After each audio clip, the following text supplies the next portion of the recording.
जी माँ। अरे बिंदु बेटा, खुशी मना, तेरा रिश्ता तय हो गया है। अब तो तू ससुराल जाकर राज करेगी। क्या? ये क्या कह रहे हैं माँ? अरे बेटा, क्या बताऊं, मैंने तो कभी सोचा भी नहीं था कि तेरा रिश्ता इतने अच्छे परिवार में हो जाएगा। मैं तो बहुत खुश हूँ बेटा कि अब तू भी ससुराल जाकर मेरी बेटी की तरह राज करेगी। मुझे तो हमेशा से तुम्हारी ही शादी की चिंता थी, क्योंकि लोगों को तो यही लगता था कि मैं सौतेली माँ हूँ, तो अपनी बेटी की शादी मैंने इतने अच्छे घर में करवाई है, और तेरी शादी के बारे में तो मैं ध्यान ही नहीं देती। लेकिन मैं लोगों को कैसे दिखाऊं कि मुझे भी तेरी बहुत चिंता है। और आज जब तेरी शादी इतने बड़े घर में तय हो गई है ना, तो मेरी खुशी का ठिकाना नहीं है। खुशी के कारण मेरी आंखों से आंसू छलक आए हैं बेटा। लेकिन माँ, मेरी शादी? हाँ बेटा, तेरी शादी हमने तय कर दी है, और आने वाले महीने ही तेरी शादी बड़ी धूमधाम से हो जाएगी, और तू भी अपने ससुराल में जाकर राज करेगी। चल ठीक है, मैं तेरी रोमा काकी के घर जा रही हूँ, उसे ये खुशखबरी देने। हमेशा मुझे ताने मारते रहती थी ना। अरे वो रमा काकी जब भी मुझे मिलती थी तो बड़ी बड़ी आंखें दिखाकर मुझे ताने मारते रहती थी, उल्टे सीधे मुंह पिचकाती थी, कहती थी कि मैंने अपनी बेटी की शादी इतने धूमधाम से इतने बड़े घर में तय करी है, और मुझे तो तुम्हारी चिंता ही नहीं है। लेकिन आज मैं उस रमा काकी को बता कर आती हूँ कि मैंने अपनी सौतेली बेटी की शादी बिल्कुल इतने बड़े घर में तय की है कि मेरी बेटी वहाँ जाकर राज करेगी। और सुन बिंदु, मेरे आने से पहले ना तू पनीर के पकोड़े बना देना। आज बिट्टू ने कहा है कि उसे पनीर के पकोड़े खाना है, और सुन, धनिया पुदीने की चटनी भी बना देना। ठीक है माँ, बना लूंगी मैं। हे भगवान, ये माँ ने मेरी शादी ना जाने कहाँ तय कर दी। एक बार इन्होंने मुझसे पूछना या बताना भी जरूरी नहीं समझा। ना जाने कौन लड़का है, कैसा है, लड़के का परिवार कैसा है। कहीं माँ ने मेरी शादी कहीं ऐसे वैसे घर में तो तय नहीं करती। वैसे भी मैं जानती हूँ माँ को और लाली दीदी को तो मैं फुटी आंख नहीं भाती हूँ, वो लोग तो मेरा चेहरा तक देखना पसंद नहीं करते। लेकिन इस घर में सिर्फ उन लोगों ने मुझे एक नौकरानी बनाकर रखा है।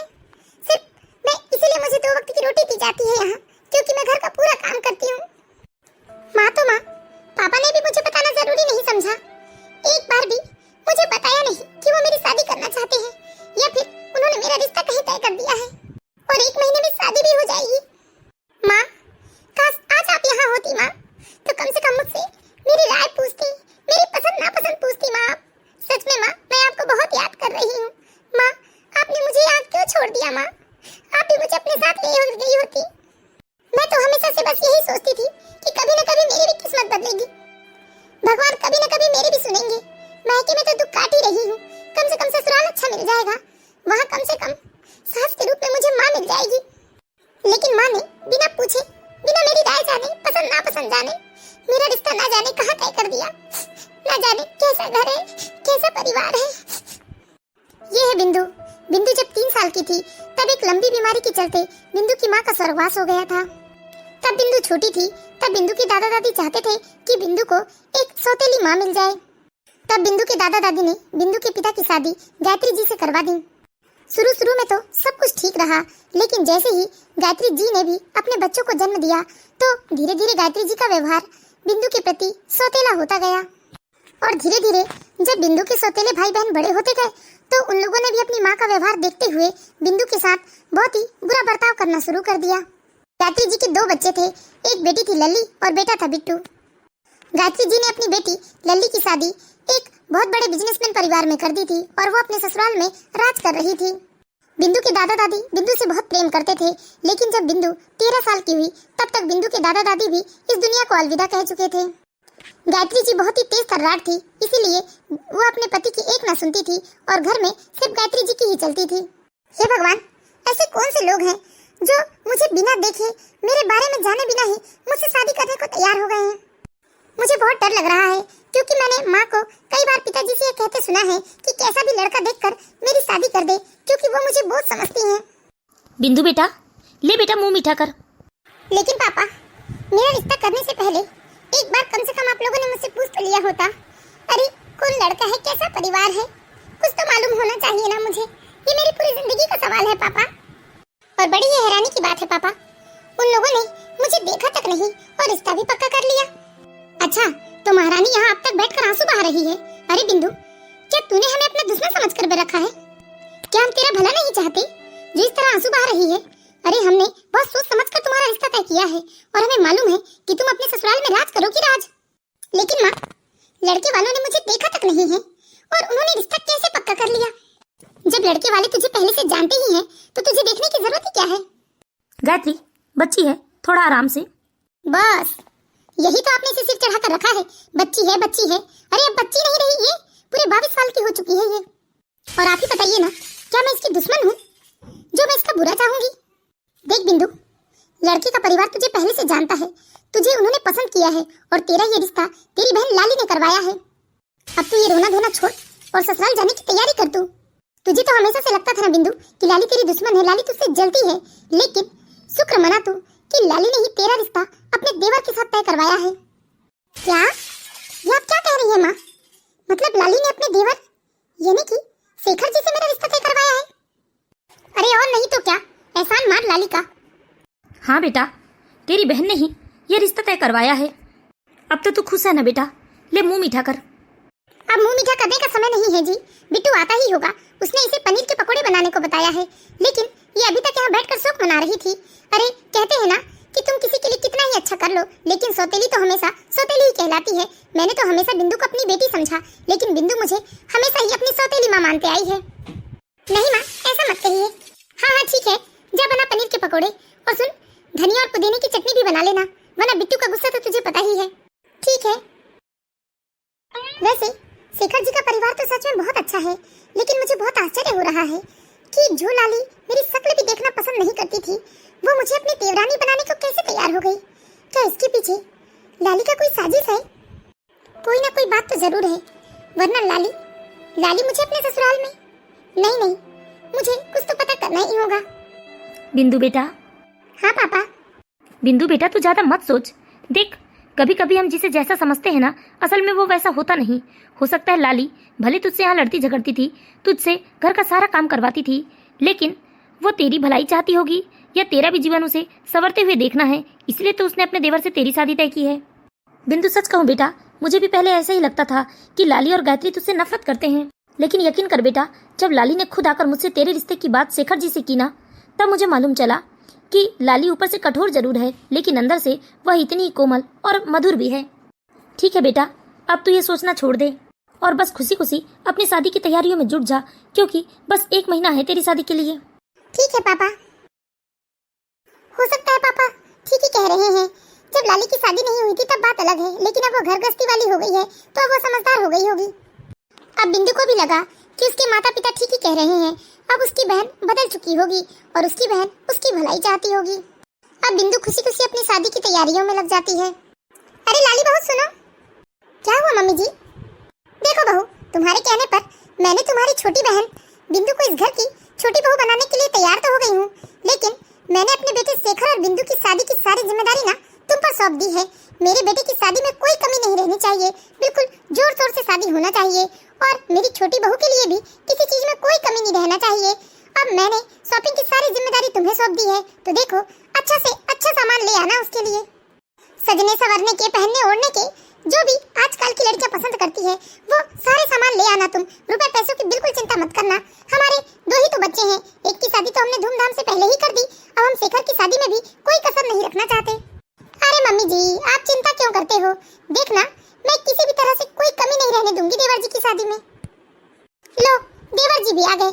माँ जी, मैं तो कहती हूँ कि आप देवर जी से भी कहिए कि वह भी मेरे साथ शॉपिंग पे चले, और वह भी देख ले अपने होने वाली दुल्हनिया के लिए कैसा कौन सा सामान खरीदना है। ज्वेलरी तो हो चुकी है, बस कुछ डिजाइनर लहंगे, कुछ डिजाइनर ड्रेस और साड़ियाँ खरीदनी रह गई हैं, और मेकअप के प्रोडक्ट तो मैंने सब कुछ ऑनलाइन फ्लिपकार्ट से ऑर्डर कर दिया है। शेखर, तू भी थोड़ा समय निकाल बेटा, जब भाभी के साथ शॉपिंग पे जा तू। अरे नहीं माँ, भाभी सब कुछ कर लेंगी। देखो, मुझे ऑफिस का इतना सारा काम है, और शादी के लिए तो मुझे वैसे भी कम से कम 1 हफ्ते की छुट्टी लेना ही पड़ेगा, तो अभी तो मैं ऑफिस बंद नहीं कर सकता।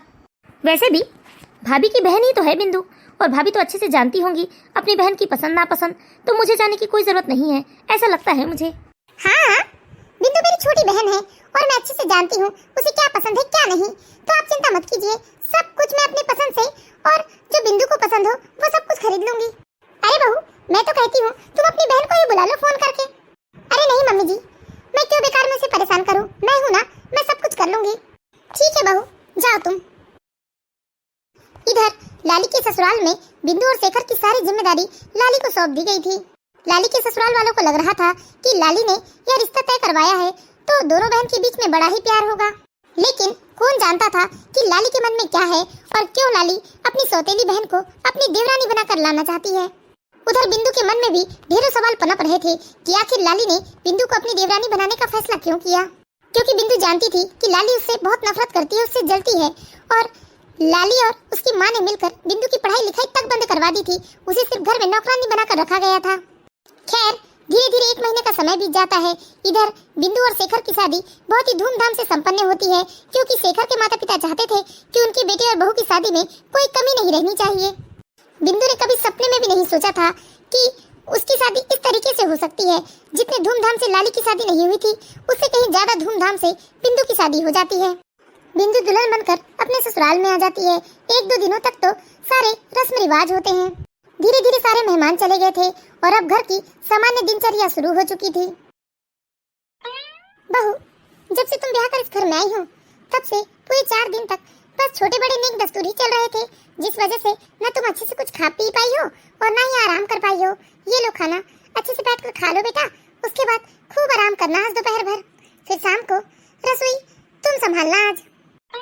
जी मम्मी जी, आपने क्यों तकलीफ की? मैं खुद ही आकर खाना ले लेती ना। अरे बेटा, इसमें तकलीफ कैसा? लो बैठकर आराम से खा लो। और सुनो बेटा, इस घर में तुम्हें किसी भी चीज की कमी महसूस हो ना, तो तुम मुझसे या अपनी दीदी से कह सकती हो। ठीक है मम्मी जी। ठीक है बेटा, खा पी कर आराम करो तुम। अरे लाली, तुम कब आई? बस अभी तो आई मम्मी जी, मैं वो देखने कि बिंदु ने कुछ खाया या नहीं। ठीक है बेटा। लाली, तुमने खाना खा लिया? तुम पागल हो गई हो क्या? ये क्या लाली लाली लगा रखा है? अब मैं तुम्हारी लाली नहीं बल्कि तुम्हारी जेठानी हूँ। तमीज से बात करो। तुम मुझे बड़ी दीदी कहो या जेठानी जी कहो, ये लाली वाली नहीं चलेगा यहाँ। और ये खाना ना तू खा ले बेटा, आज तो तू जी भर के खा ले, फिर कल से तुझे ही सारा घर संभालना है। तो ये मत सोचना कि मैं तुझे यहाँ पर महारानी की तरह जिंदगी बिताने के लिए लेकर आई हूँ। तुझे तो यहाँ पर भी मैं अपनी नौकरानी ही बनाकर रखूंगी, सब समझी ना? क्या ये तुम क्या कह रही हो? और ये तुम तड़ाक, ये सब नहीं चलेगा। मैंने अभी समझाया ना कि तुम मुझे या तो जेठानी जी कहो या फिर दीदी कहो, समझी ना?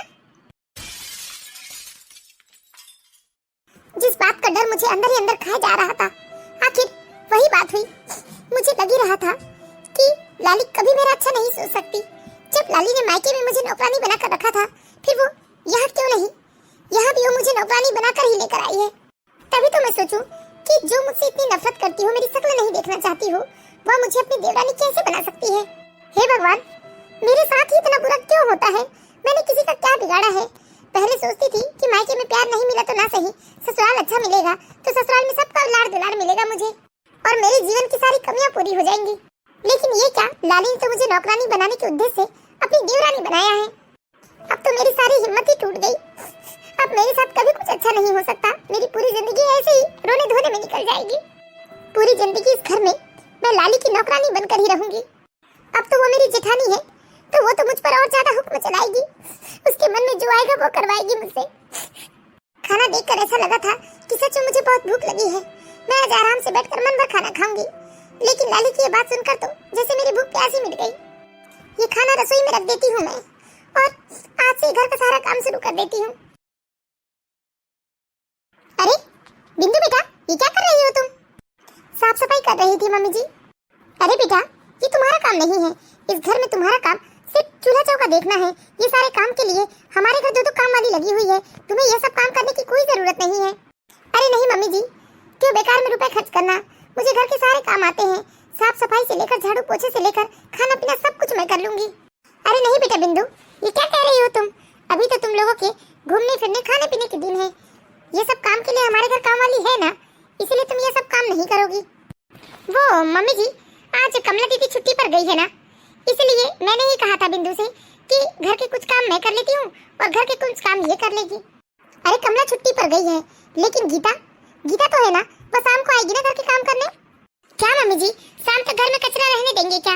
अरे 4 लोग आते जाते हैं घर में। छोटी बहू तुम एक काम करो, रसोई में मैंने दूध बुलवा कर रख दिया है, तुम आज ना सबके लिए खीर बना लो। और सुनो, थोड़ा खीर जब बढ़ाकर बनाना, क्योंकि मैंने मोहल्ले की कुछ अपनी सहेलियों को भी बुलवाया है, वो भी आज तुमसे मिलेंगे और तुम्हारे हाथ का खीर खाएंगे। ठीक है मम्मी जी। अच्छा, तो मम्मी जी ने इसे घर के काम काज करने से रोक दिया, कोई बात नहीं, ये खीर बनाएगी और अपनी वाहवाही बटोरेगी, लेकिन मैं इसकी वाहवाही होने नहीं दूंगी। अभी जाकर देखना, मैं दूध में नींबू मिला देती हूँ तो सारा दूध फट जाएगा, फिर देखती हूँ ये क्या करेगी। हे भगवान, ये क्या हो गया? दूध कैसे फट गया? अब मैं खीर कैसे बनाऊंगी? मम्मी जी ने तो मुझे खीर बनाने को कहा है। अरे ये बिंदु को क्या हो गया? ये क्यों रो रही है? बिंदु क्या हुआ? देखिए ना जी, मम्मी जी ने मुझे खीर बनाने को कहा था। आज मम्मी जी की कुछ सहेली आने वाली है। ये दूध तो तब तक अच्छा था जब तक मैं रसोई में थी, लेकिन मैं अपने कमरे में किसी काम से गई और वापस आकर देखा मैंने तो ये दूध फट चुका है सारा। अब मैं खीर कैसे बनाऊंगी? मम्मी जी की सहेलियां भी आती ही होंगी। अरे क्या हुआ बहू, क्यों रो रही हो तुम? देखिए ना मम्मी जी, सारा दूध फट गया, अब मैं कैसे खीर बनाऊंगी? अरे बेटा, इसमें रोने वाली क्या बात है? ठीक है, दूध फट गया तो कोई बात नहीं, मैं पनीर बना लूंगी। एक काम करो, तुम ना सूजी का हलवा बना लो, मेरी सहेलियां भी आती ही होंगी। ठीक है मम्मी जी। बिंदु, ऐसी छोटी छोटी बातों में रोते नहीं, और तुम्हें इतना डरने की जरूरत नहीं है कि तुम्हारा भी तो घर है ना, और गलती तो इंसान से ही होती है। ठीक है शेखर जी। बिंदु अपनी सास की बात सुनकर चुपचाप अपने आंसू पोंछ लेती है और वह मन लगाकर सूजी का हलवा बनाने लगती है। लाली को इस तरह से शेखर और उसकी सास का इतना प्यार बिंदु पर लुटाना जरा भी बर्दाश्त नहीं हो रहा था।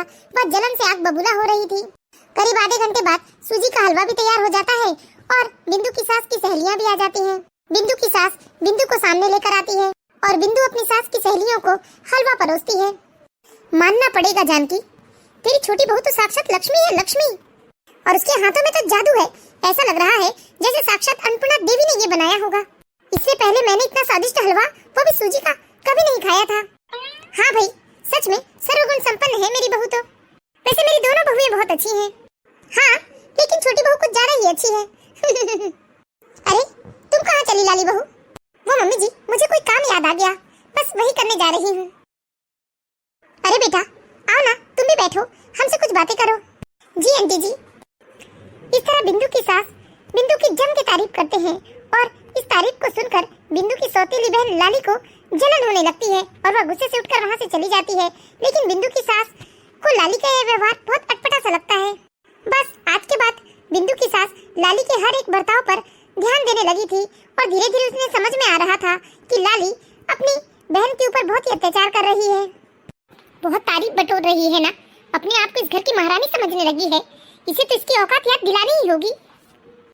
मैं इसे यहाँ अपनी देवरानी नहीं बल्कि नौकरानी बनाकर लाई हूँ, लेकिन ये तो काम काज एक साइड रहा, बस अपनी तारीफ पे तारीफ बटोर रही है और सास की निगाहों में चढ़ते जा रही है और मेरी सास भी इसे पलकों में बिठा रही है। नहीं नहीं, ऐसा तो नहीं होने दूंगी मैं। बिंदु, क्या तुम्हें इस घर में किसी चीज की कमी है? मैं देखता हूँ तुम हमेशा उदास और खोई खोई सी रहती हो। तुम्हें किसी चीज की कमी हो या किसी चीज की जरूरत हो तो तुम बेहिचक मुझसे या माँ से कह सकती हो। नहीं जी, मुझे किसी चीज की कोई कमी नहीं है और मैं तो अपने आप को सौभाग्यशाली मानती हूँ जो इतना प्यार करने वाला परिवार मिला है मुझे। यहाँ सब लोग कितने अच्छे हैं, बड़े भैया, आप, दीदी, मम्मी जी, सब तो मेरा कितना ख्याल रखते हैं। वैसे भी मैंने तो बचपन से दुख तकलीफ ही देखे थे, मैंने कभी इतना प्यार किसी का नहीं पाया था जो प्यार मुझे शादी के बाद मिल रहा है। बिंदु, सच में तुम बहुत ही अच्छी हो और मैं तुमसे वादा करता हूँ कि मैं तुम्हें हमेशा खुश रखने की कोशिश करूंगा। तुम्हें कभी किसी चीज की कोई तकलीफ नहीं होने दूंगा। हाँ जी। इधर बिंदु सच में अपनी सास और पति के व्यवहार से बहुत ही खुश थी और वो अपने आप को सच में बहुत सौभाग्यशाली मानने लगी थी कि उसे इतना देखभाल करने वाला, इतनी चिंता करने वाला और इतना फिक्र करने वाला पति जो मिला है। धीरे धीरे समय बीत रहा था और अब तो बिंदु की सास को भी दिख रहा था कि उसकी बड़ी बहू उसकी छोटी बहू के साथ बहुत ही गलत व्यवहार कर रही है।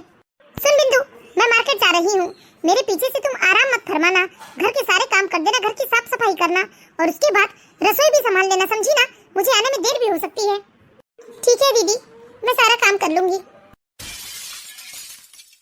बिंदु, अरे तुम अपनी बहन से कुछ कहती क्यों नहीं? वैसे भी वो तुमसे उम्र में छोटी है, लेकिन मैं देख रही हूँ तुम अपनी बहन के सामने थर-थर कांपने लगती हो, ऐसा क्यों? और मैं देख रही हूँ कि तुम्हारी बहन तुम पर हुक्म चलाते रहती है। तुम दोनों ही इस घर की बहुएं हो, तो दोनों इस घर की जिम्मेदारी बराबर उठाओ ना। मम्मी जी, बचपन से ही मेरी बहन और मेरी सौतेली माँ मेरे साथ हमेशा सौतेला व्यवहार करते आए हैं। मैं आपको बता नहीं सकती मम्मी जी कि शादी के बाद ससुराल में आपने जितना प्यार मुझे दिया है उतने प्यार की तो मैंने कभी उम्मीद ही नहीं की थी, क्योंकि इतना प्यार मुझसे कभी किसी ने किया ही नहीं था। मम्मी जी, शादी के पहले भी मेरी बहन मुझे नौकरानी समझती थी और घर का सारा काम करवाती थी, और मुझे देवरानी बनाने के पीछे मेरी बहन का यही उद्देश्य है कि वो देवरानी नहीं बल्कि नौकरानी लाना चाहती थी इस घर में। और लाली से मैं किसी काम के लिए मना नहीं कर सकती, क्योंकि बचपन से ही मेरे मन में एक खौफ सा बैठ गया है कि न जाने यदि मैं किसी काम के लिए मना करूंगी तो मुझे क्या सजा दी जाएगी। क्या?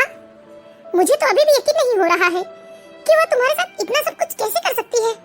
इसीलिए वो जिद पर बैठी थी कि शेखर की शादी वो बिंदु से करवाएगी। मुझे तो लगता था कि अपनी बहन की भलाई चाहती है। वैसे बिंदु, सच कहूँ तुम तो मुझे पहले से ही पसंद थी। तुम्हारा व्यवहार, तुम्हारा नेचर, सब कुछ मुझे भा गया था। इसीलिए मैं अपने बेटे की शादी तुमसे करना चाहती थी। लेकिन यह बात पहले तुम्हारी बहन ने ही छेड़ी थी घर में। लेकिन तुम चिंता मत करो, अब वो तुम्हारी बहन नहीं बल्कि इस घर की बड़ी बहू और तुम इस घर की छोटी बहू हो, और मैं तुम दोनों की सास हूँ। तो इस घर में कौन क्या करेगा इसका फैसला मैं करूंगी, न कि बड़ी बहू करेगी। अगर उसके मन में तुम्हारे प्रति इतनी ही जलन है, मैं आज ही घर में इस बारे में सबसे बात करूंगी। ठीक है मम्मी जी, लेकिन देखिए आप लाली से कुछ मत कहिएगा। लाली गुस्से की बहुत तेज है। तुम चिंता मत करो बेटा, मैं सब संभाल लूंगी। छोटी बहू की दुख भरी कहानी सुनकर जानकी जी का मन पसीज गया था।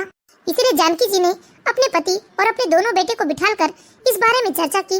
और इधर लाली जब शाम को शॉपिंग से लौटी तो वह देखी कि घर में खाना नहीं बना है, तो वह बिंदु के ऊपर गरज पड़ी। ये बताओ तुम दिन भर करती क्या हो घर में? अरे मैंने तुमसे कहा था कि साफ सफाई के बाद खाना भी बना लेना, लेकिन तुमने अब तक खाने की तैयारी भी नहीं की है। बड़ी बहू, तुम इस घर की छोटी बहू से इस तरह से बात नहीं कर सकती हो। बड़ी बहू, तुम इस घर की मालकिन नहीं हो जो यहाँ तुम्हारा हुक्म चलेगा। अभी इस घर की मालकिन जिंदा है और मालिक भी जिंदा है, और आज के बाद इस घर में बड़ी बहू का हुक्म नहीं चलेगा, बल्कि हम लोगों ने एक फैसला लिया है। फैसला? कैसा फैसला पापा जी? हमने इस घर के काम काजों का बंटवारा कर दिया है, दोनों को बराबर बराबर काम बांट दिया है, और यदि तुम्हें मंजूर नहीं है तो मैं तुम्हारी रसोई अलग कर दूंगी। तब तुम अकेले ही सारा काम करना और जीवन के संघर्षों में अकेले ही रहना। तब तुम्हें समझ में आएगा कि घर गृहस्थी क्या होती है। हाँ लाली, मैं भी मम्मी पापा के फैसले से सहमत हूँ। ये आप लोग अचानक से इस तरह के फैसले क्यों ले रहे हैं? क्योंकि मैं देख रही हूँ कि इस घर में मेरी छोटी बहू के साथ अत्याचार हो रहा है, और मैं इस बेचारी के साथ अत्याचार तो होने बिल्कुल नहीं दूंगी। ठीक है मम्मी जी, जैसा आप लोग उचित समझे। देख बेटा, कभी अपने छोटे भाई और उसकी पत्नी पर अत्याचार मत होने देना। नहीं माँ, मैं शेखर और बिंदु के साथ कभी कुछ गलत नहीं होने दूंगा। लाली को क्या लगा कि उसकी देवरानी के रूप में कोई और लड़की आएगी तो यहाँ पर वह हुक्म नहीं झाड़ पाएगी, इसीलिए बेचारी इस बिन माँ की बच्ची को वह यहाँ नौकरानी बनाकर लाना चाहती थी। मैं बड़ी बहू के ऐसे मंसूबे को कभी सफल नहीं होने दूंगी, और मैं जानती हूँ ये लाली ना इतनी आसानी से बाज आने वाली नहीं है, इसलिए मैंने एक और फैसला लिया है। भविष्य में लाली बिंदु को फिर से परेशान करेगी। किशोर, तुम्हारी गृहस्थी अलग रहेगी बेटा, लेकिन तुम इस घर के प्रति अपनी सारी जिम्मेदारियाँ निभाओगे। हाँ माँ, मैं गृहस्थी तो अलग कर लूंगा, लेकिन मैं आपसे वादा करता हूँ कि मैं अपने भाई को कभी अकेला परेशानी में नहीं छोड़ूंगा, बल्कि इस घर के प्रति अपने सारे फर्ज निभाऊंगा। जब गृहस्थी अलग हो जाएगी तो घर के कामों के बोझ के नीचे खुद ही लाली दब जाएगी, तब उसे समझ में आ जाएगा कि वह बिंदु के साथ कितना गलत कर रही थी। हाँ बेटा, और साथ ही साथ मैं इस घर के 2 हिस्से भी करवाना चाहता हूँ अपने जीते जी। एक हिस्से में तुम और तुम्हारी पत्नी का नाम होगा, और दूसरे हिस्से में किशोर और बिंदु का नाम होगा। इस घर में रसोई तब तक 2 रहेगी जब तक लाली को अपनी गलती का एहसास न हो जाए। हाँ पापा। और बिंदु बेटा, तुम कभी अपने आप को अकेला मत समझना, हमारा पूरा परिवार तुम्हारे साथ है। हम तुम्हारे साथ कभी कोई नाइंसाफी नहीं होने देंगे। जी माँ। दोस्तों बताइए, क्या मैंने अपनी बहुओं के साथ ठीक किया? तो मैं आशा करती हूँ दोस्तों आप लोगों को ये कहानी जरूर पसंद आई होगी। यदि कहानी अच्छी लगी हो तो प्लीज इस वीडियो को लाइक कीजिए, और इसी तरह की मोरल स्टोरीज देखते रहने के लिए हमारे चैनल बालाघाट की बेटी को